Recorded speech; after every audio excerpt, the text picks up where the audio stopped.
एक समय की बात है। भारत के एक छोटे से गांव में आकाश नाम का एक लड़का रहता था। वह एक साधारण किसान का बेटा था। गांव में बिजली, इंटरनेट और आधुनिक शिक्षा के सीमित साधन थे।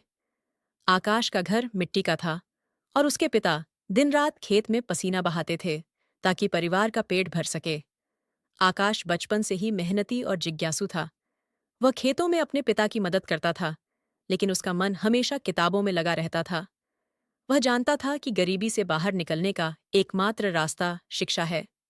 पहली सीढ़ी, सपने देखना और लक्ष्य बनाना। जब वह 10 साल का था, गांव के पास के शहर में एक बड़े उद्योगपति आए थे।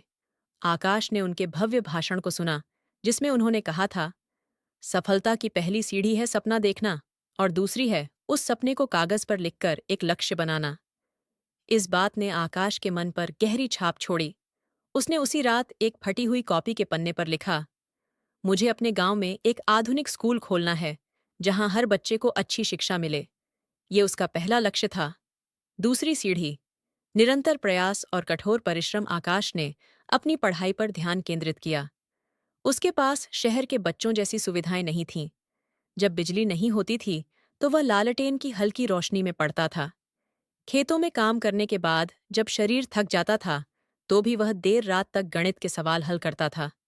उसके स्कूल के शिक्षक श्री शर्मा उसकी लगन देखकर बहुत प्रभावित थे। उन्होंने कहा, आकाश, तुम निरंतरता का महत्व समझते हो। सफलता रातों रात नहीं मिलती। ये छोटे छोटे लगातार प्रयासों का परिणाम होती है। उसने अपनी 10वीं की परीक्षा में पूरे जिले में टॉप किया। ये उसकी मेहनत की पहली जीत थी।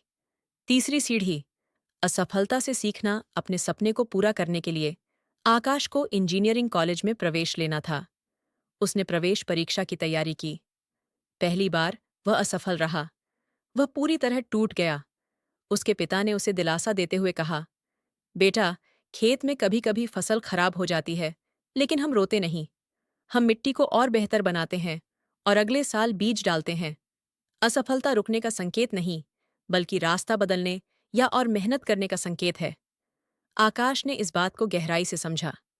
उसने 1 साल और तैयारी की, अपनी कमजोरियों पर काम किया और दूसरी बार उसने भारत के सबसे प्रतिष्ठित इंजीनियरिंग कॉलेज में दाखिला लिया। इस असफलता ने उसे लचीलापन, रिजिलियंस सिखाया।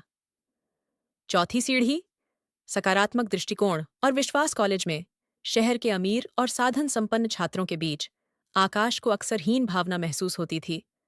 उसे अपनी साधारण पृष्ठभूमि पर शर्म आती थी। एक प्रोफेसर ने उसकी उदासी देखी और उसे बुलाया। उन्होंने कहा, आकाश, तुम्हारे पास वो है जो इन सभी के पास नहीं है,